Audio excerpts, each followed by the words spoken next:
ጤና ይስጥልን ተመልካቾች እንዴት አላችሁ?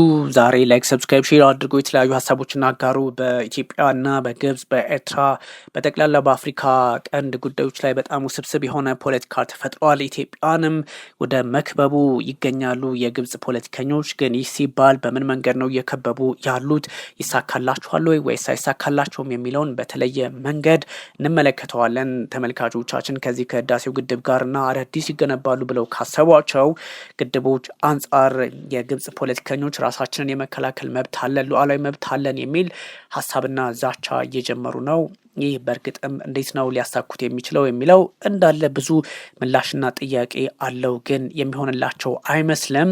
የግብጽ ፖለቲከኞች በጣም በተደጋጋሚ የሚፈጥሯቸው ጫናዎች ኢትዮጵያን ከእንቅስቃሴዋ የሚገድቡ አይደሉም። ግን በኢትዮጵያ ያሉ ችግሮችን በመጠቀም የውስጥ ፖለቲካን በማስፋትና እሱ ላይ የተለያዩ ጉዳዮችን የተለያዩ ነዳጅ በመጨመር በማጫጫር ሁኔታዎችን የውስጥ ፖለቲካን በመጠቀም እንደዚሁም ደግሞ ጎረቤቶቻችንን በመጠቀም ጫና ለመፍጠር ይሞክራሉ የሚሉትን ነው በአንድ ላይ እንግዲህ እንደ ፖለቲካ ተንታኞች ሀሳባቸውን የሚያስቀምጡት። በነገራችን ላይ ግብጾች በታሪክ ሂደትም ቢሆን አሁን ባለባቸው ሁኔታም ኢትዮጵያ ውስጥ ያለውን ነገር መቀየር የሚፈልጉት በጣም ብዙ ኢትዮጵያውያን አንደርስታንድ ማድረግ የሚገባን ግብጾች በየትኛውም ሁኔታ ኢትዮጵያ እንዳትረጋጋ ኢትዮጵያ ላይ ያላቸው የመጀመሪያው ነገር የመንግስት ለውጥ ወይም ሬጂም ቼንጅ ብቻ አይደለም። ያ ማለት አሁን ባለው የጠቅላይ ሚኒስትር አብይ አህመድ መንግስትም ቀደም ባሉት ጊዜያት በጠቅላይ ሚኒስትር መለስ ዜናዊም ከዛም በኋላ በነበሩትም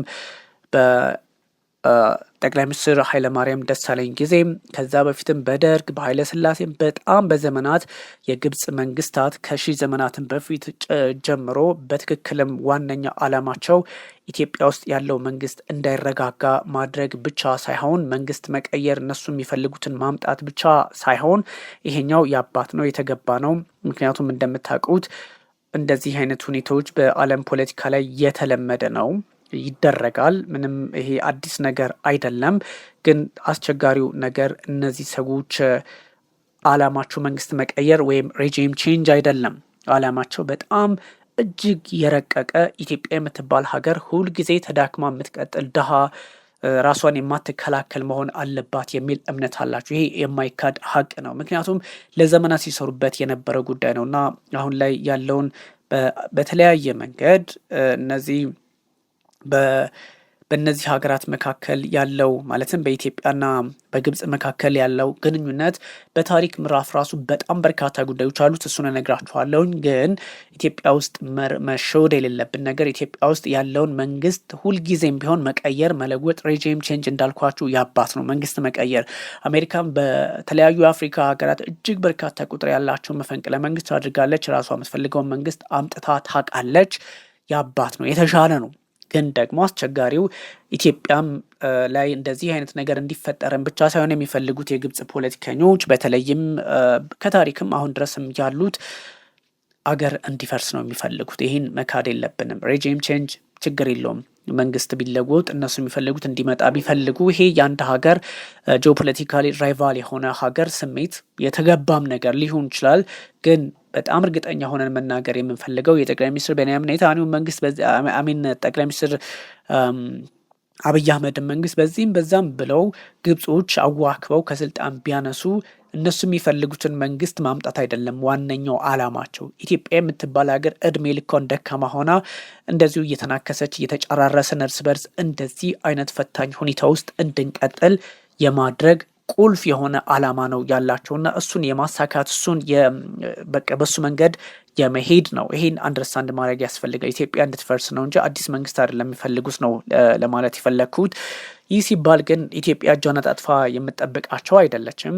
ኢትዮጵያ ውስጥ ብዙ የፖለቲካ ልዩነት አለን፣ አይካድም። ይሄን የፖለቲካ ልዩነት ደግሞ በአንድም በሌላ መንገድ መድፈን የሚያስችል አቅም መፍጠር አለብን ብለን ተብሎ ይታሰባል። በተለይ ደግሞ በውጭ ሀገር የሚኖሩ አክቲቪስቶች፣ ዲያስፖራዎች እንደዚሁም ደግሞ ኢትዮጵያ ውስጥ የሚገኙ መገናኛ ብዙሃን አንድ አቅጣጫ በሆነ መንገድ ጉዳዮችን ማራገብ ሳይሆን በትክክልም ኢትዮጵያ ሰላም እንዲኖራት ማድረግ፣ አንድ ላይ ሁሉንም ማምጣት ማስታረቅ ነው።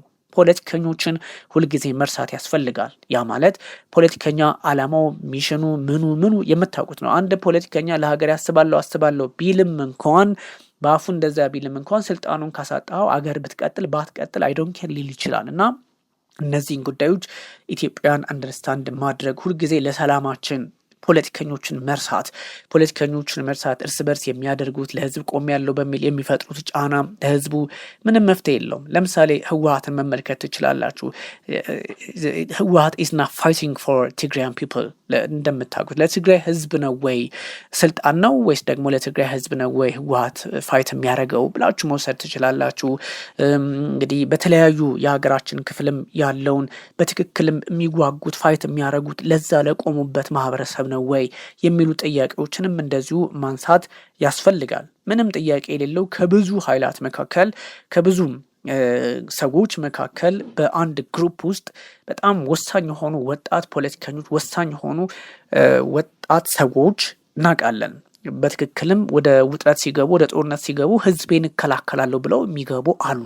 እነሱን በደንብ እናውቃቸዋለን። እነሱን ለይተን የተወሰነው ደግሞ ስልጣን ግራብ ለማድረግ ኢቨን በማስተዳደር ላይ ያለውንም ኃይል ይሁን ዋቴቨር ስትወስዱ በዛ ልክ ልናስበው እንችላለን። እና በጥቅሉ ይሄ ሁሉ ቢሆንም እንኳን ኢትዮጵያውያን በተለይ ሚዲያው መሻገር ያለበት ኢትዮጵያን በበጎ የፖለቲካ አውድና ስርዓት ውስጥ አሳልፎ ለቀጣይ ትውልድ መስጠት ኢትዮጵያ በአፍሪካ ቀንድ አይደለም በአፍሪካ አይደለም በዓለም ፖለቲካ ላይ እንድትገዝፍ መጣር ነው መሆን ያለበት እንጂ ዝም ብሎ በዚህም በዛም ማዋከብ ብቻ በቂ ላይሆን ይችላል። ይሄን ያልኳችሁ ምንድነው በጣም በተደጋጋሚ መታወቅ ያለበት የግብጽ ፖለቲከኞች ዋነኛ አላማቸው ይሄና ይሄ ብቻ ስለሆነ ነው።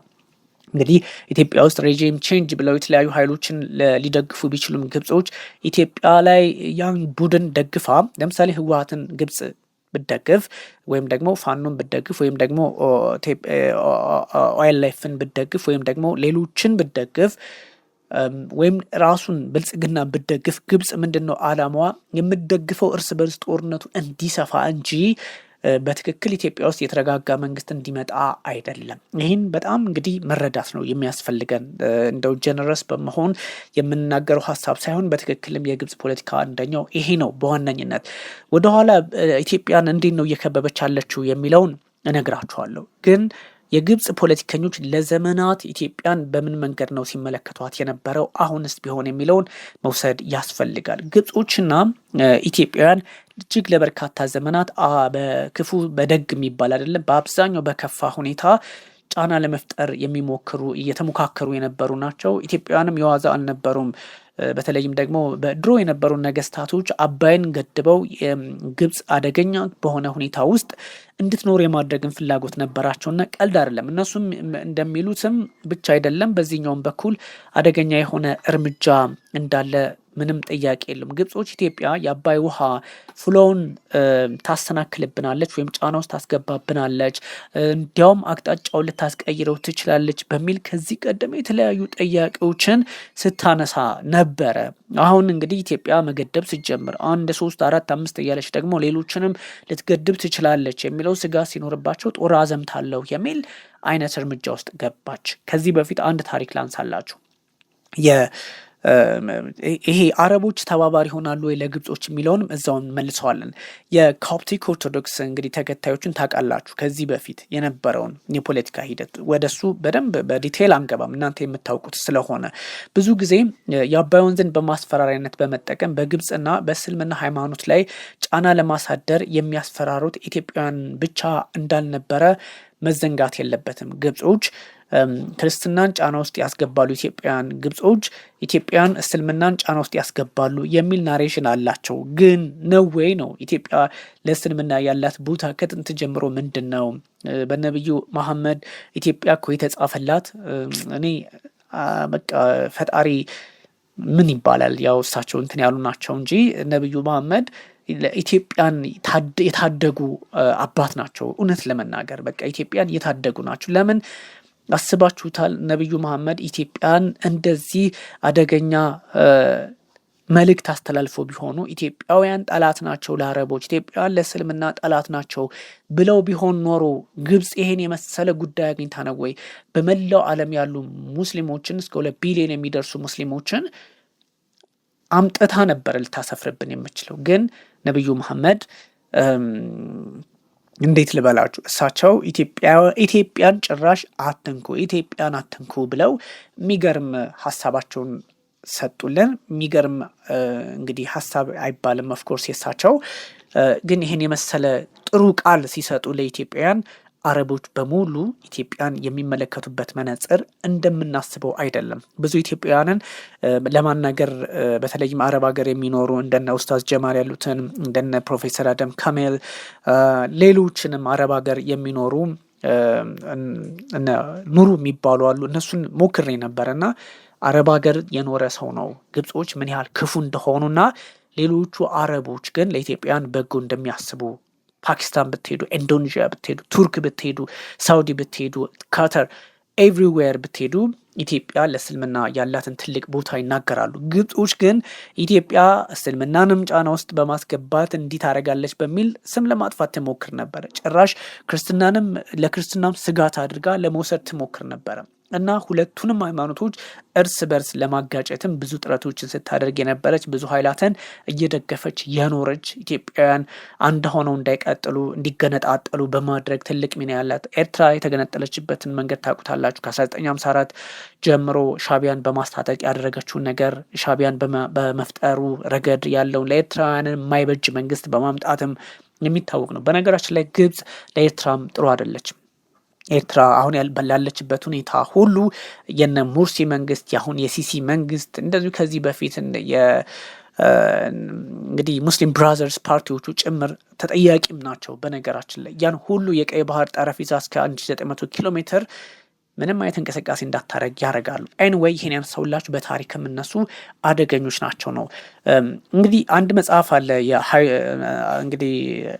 መጽሐፍ አለ ከዚህ ከ14ኛው ምዕተ ዓመት አጋማሽ ጀምሮ አውሮፓውያን ክርስቲያኖች ከእስልምና እምነት ተከታዮች ጋር የጀመሩትን ትግል በነገራችን ላይ አንድ ጓደኛዬ የጻፈው ሰፊም ትንታኔ ያለ እሱን ማየት ይቻላል። ለማሳካት ኢትዮጵያ ንጉስ ፕሪስተር ጆን በውል ማንነቱ ያልታወቀ ነው በእርግጥ እርዳታና ድጋፍ መጠየቃቸው የመካከለኛው ዘመን ላይ የተጻፈ አንድ መረጃ አለ ብለው ኃይሉ የተባሉ ሰው በመጽሐፋቸው ላይ አትተውታልና በ14ኛው ክፍለ ዘመንም በግብጽ ውስጥ የነበረ አልናስር መሐመድ የተባለ ሱልጣን ነው። እሳቸው የግብጽ ኮፕቲክ ኦርቶዶክስ አማኞችን በጣም እጅጉን ህይወታቸውን በመቀማትና ቤተክርስቲያኖቻቸውን በማውደም ስራ ላይ ሲጠመድ በ1321 የነበሩት የኢትዮጵያ አምደ ጽዮን የሚባሉት ንጉስ ማለት ነው ወደ ካይሮ መልእክተኛ ልከው ነበረ። ሱልጣኑ እንግዲህ ሰው አልናስር መሐመድ የሚባሉት ለምን ይሄን ያደርጋሉ? ያን የሚያደርጉ ከሆነ በደሉን ማቆም አለባቸው።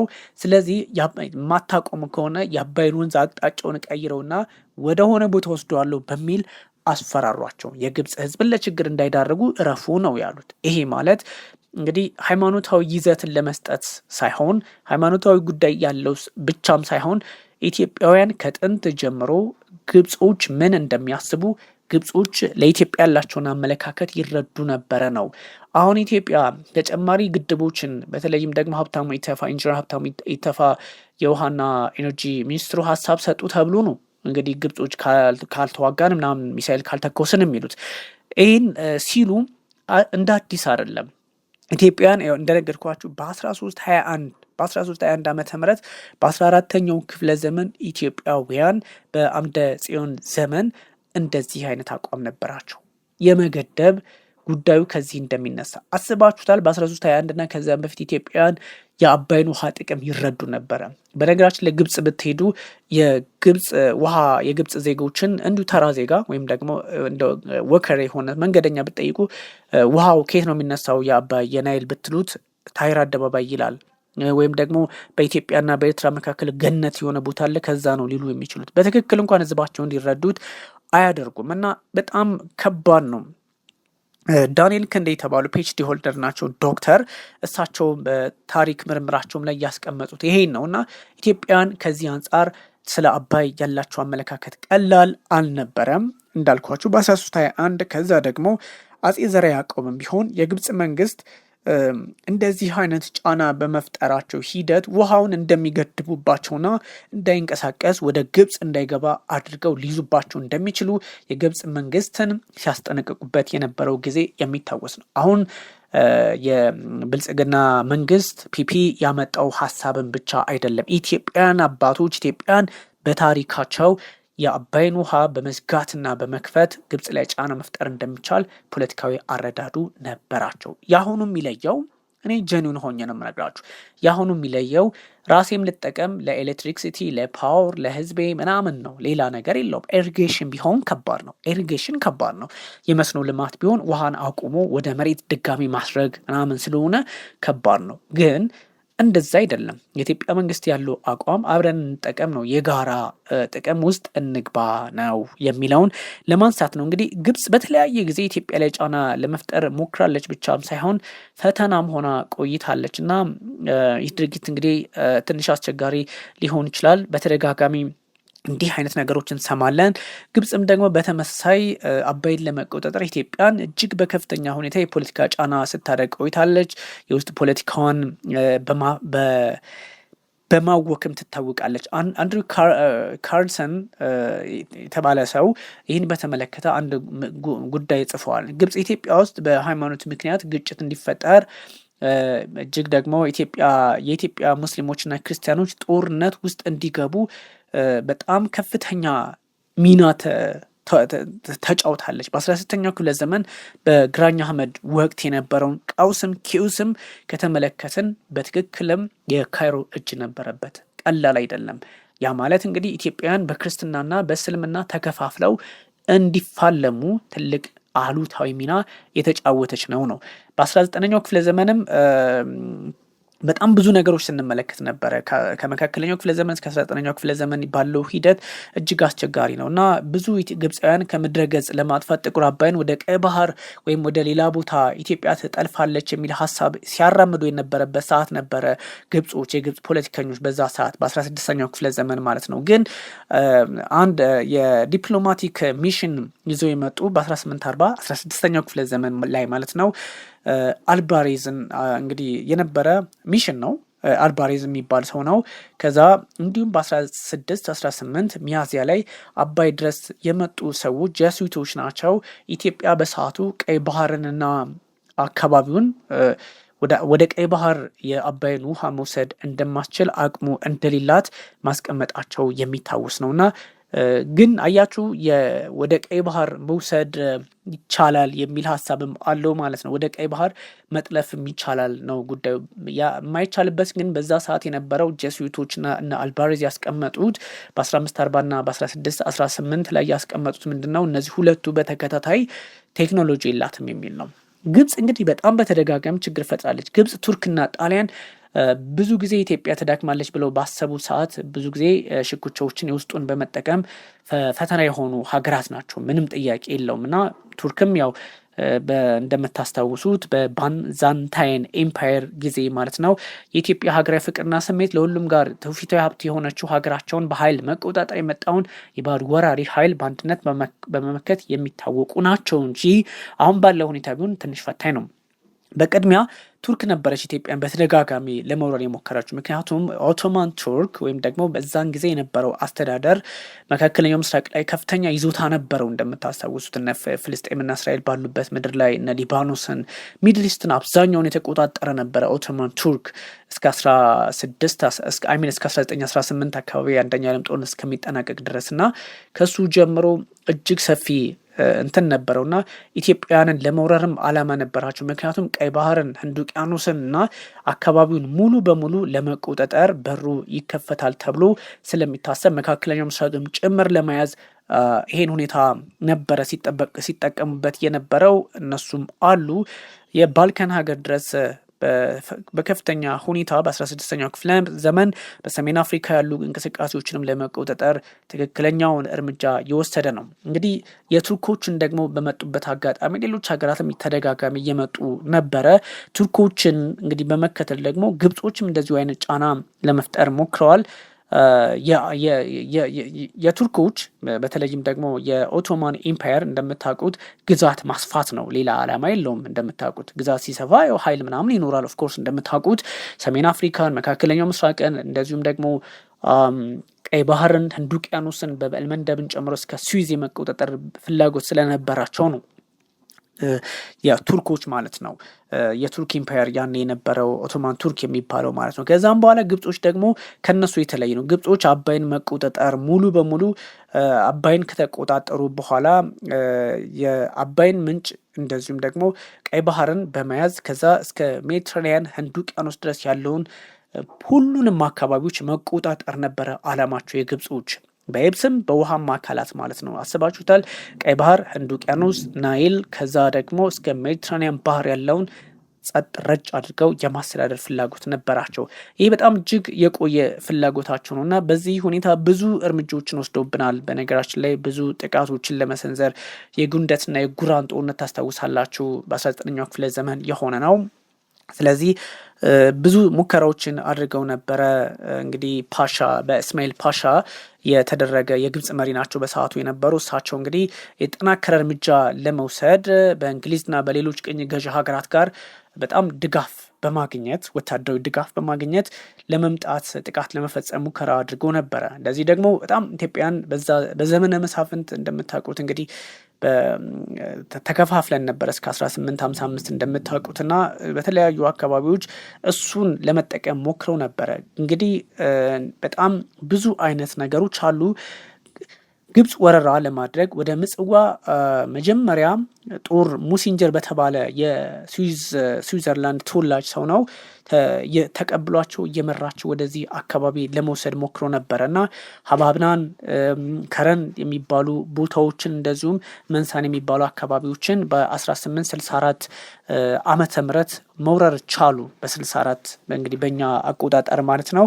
ከዛም ደግሞ በጎንደር አካባቢ ያለውን ደግሞ የጠረፍ አካባቢዎች ከሱዳን ጋር የምንዋሰንባቸውን አብዳርፈን፣ መተማን፣ ቋራን፣ ደንቢያን የመሳሰሉት አካባቢዎችን ደግሞ ሌላኛው ተጨማሪ የግብጽ ኃይል ከሱዳን በኩል ተነስቶ ይሄኛው በምጽዋ በኩል የገባ ነው። ቀደም ሲል የነገርኳቸው 1864 ላይ በምጽዋ በሰሜን ኢትዮጵያ በኤርትራ በኩል የገባው አለ። ከዛ ደግሞ በምዕራብ ኢትዮጵያ በኩል ደግሞ በግብጽን እንግዲህ ታደገው ከሱዳን የተነሳ ኃይል ያው እንግዲህ ያኔ ሱዳንም ግብጽም እንደምታውቋቸው በእንግሊዝ ቅኝ ግዛት ስር ስለነበሩ ማለት ነው በዛ ሄዱ። ስለዚህ በኤርትራ በኩል ከከረን እሱን አካባቢ ይዞ የመጣው አስመራ ከተማን ተቆጣጠረ። በምጽዋ ወደ መካከል የሚገኝ አንድ ጊንዳን የተባለ ቦታ አለ። በ1865 መቆጣጠር ተቻለ። እንግዲህ ያኔ አፄ ዮሐንስ ነበረ በስልጣን ላይ የነበሩት። ስለዚህ እሳቸው ደግሞ እንግዲህ የተለያዩ ስራዎች በዝቶባቸው ነበረ። ያው እኛ ሀገር ላይ ችግሩ እንግዲህ ማሳመን አለ አይደለ? የተለያዩ አካባቢዎች ላይ ያሉ ባለስልጣናትን ነገስታን ይሄ ዙፋንን ለመቆጣጠር በአካባቢ ያሉ አስተዳዳሪዎችን ማሳመን ማንበርከክ አለባቸው።